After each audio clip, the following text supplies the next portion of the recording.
Are you in need of some Zen? You have found it. Take a nice deep breath in. Let it out. And let's roll. Our affirmation for today is, I am more than my feelings. I am more than my feelings. I am more than my feelings. If you haven't noticed already, our moods shift and they change as the seasons go by, as outside influences trigger us or remind us of things that have happened, or sorrows start creeping in. There's just a multitude of reasons why we could have a good or a bad day, but we are more than our feelings. And being caught up in one moment and feeling like you want to end everything is not the answer. And I just give anybody out there who is feeling like that a huge air hug. I'm sending you so much positive energy. Anything I possibly can. This will pass. And if you're feeling like it won't, you need to talk to somebody right now. 988. That is the national phone number. There is a professional waiting on the other line who can help you unpack some of this stuff. They are impartial. They are not going to judge you. It does not matter what has happened. What matters right now and taking care of yourself. And I hope that you can do that. I am at a loss. I'm not at a loss for words. I'm a little overwhelmed with emotion today. I woke up this morning and I saw that Twitch had passed. And he's 40 years old, same as me. I've watched him on So You Think Who Can Dance. Such an incredible dancer. I mean, like, who can move like that? Literally being called Twitch, his body is like a robot. It was nutso. And then watching him fall in love with one of his co-stars from So You Think You Can Dance. I believe her name is Allison. And then them raising a family and him becoming the DJ. I put that in air quotes because he's not really the DJ, but he's just like a party dude on Ellen DeGeneres. And he and his wife have had this whole campaign where they're dancing and motivating. And you always see him with a bright smile and a twinkle in his eye, but you also never know what's going on behind closed doors. What's the struggles that each one of us go through? And sometimes the people that shine the brightest have the darkest demons. And I don't know what was going on with Twitch, but unfortunately, he committed suicide. He shot himself in the head. And it almost feels wrong to say it out loud, but I feel like this is the part of mental health that is so incredibly important that we talk about, that everything is a moment.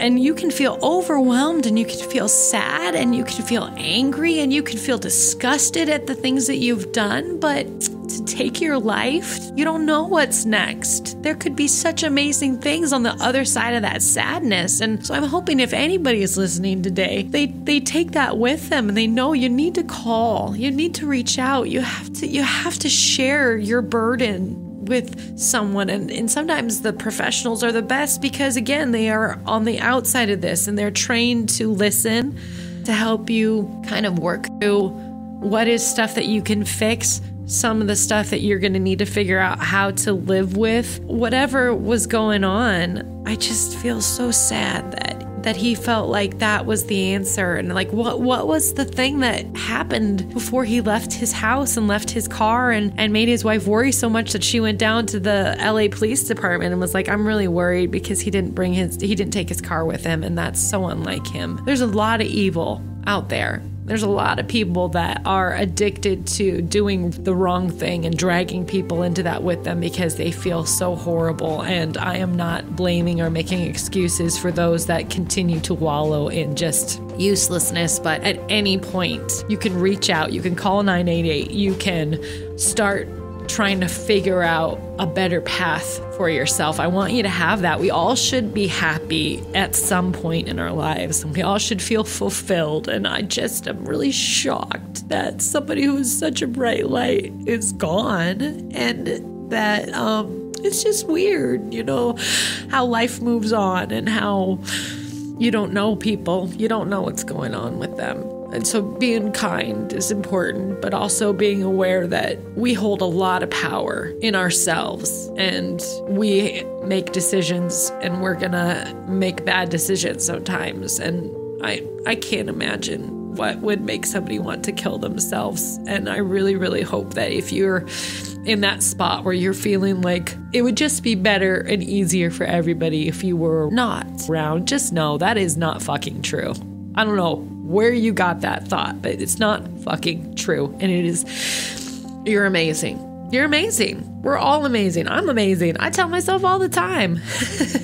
Even when I'm not being nice, or I'm frustrated, or I'm overwhelmed, or wish people would do things the way that I do them. That's not reality. People are who they are, and they're going to do things, and they're going to rub us the wrong way, and we're going to get frustrated. But learning how to speak up and being able to work through things instead of just quitting or shoving it down so deep inside that it keeps bubbling over in these weird ways where something happened and you feel like this is it. No, please, no.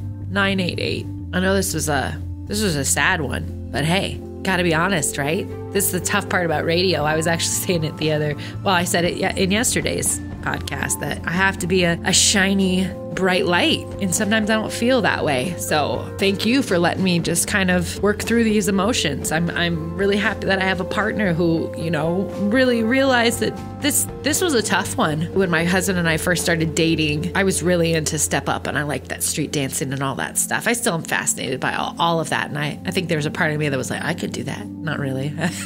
But so we go to the movie and it starts and I am instantly embarrassed. I feel like I'm going to be judged so hard by my boyfriend at the time, who's now my husband, that he is just going to be like, I can't deal with her.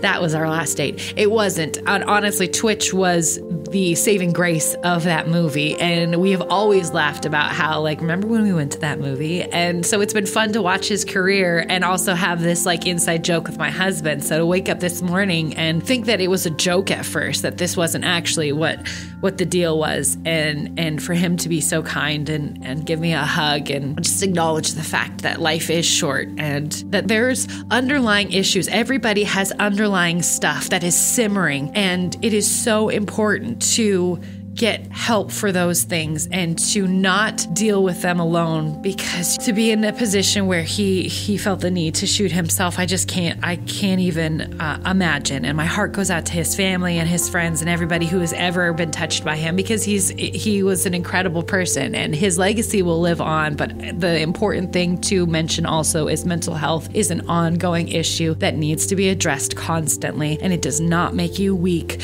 by opening up and saying that I am lost and I am overwhelmed and I don't know what to do. And so I'm going to pull a card because I'm just kind of curious what kind of card would show up. Just really hope that you're doing okay out there. I know that we all have moments. I just would really break my heart if you're feeling the same way, that you just feel like people don't want you around and that if you just went away, life would be better. That is just never, ever the case. Never. Expressing love is our card. Today, I notice the things I appreciate about the people in my life. I take a moment to send them love and to wish them well. My love is infinite, and it feels great to express it. It does. I love you mucho, mucho, mucho, and I hope that you are doing good. And I just wanted to let out all my emotions, so you can too. It's okay. This is what it sounds like. Talk to you soon.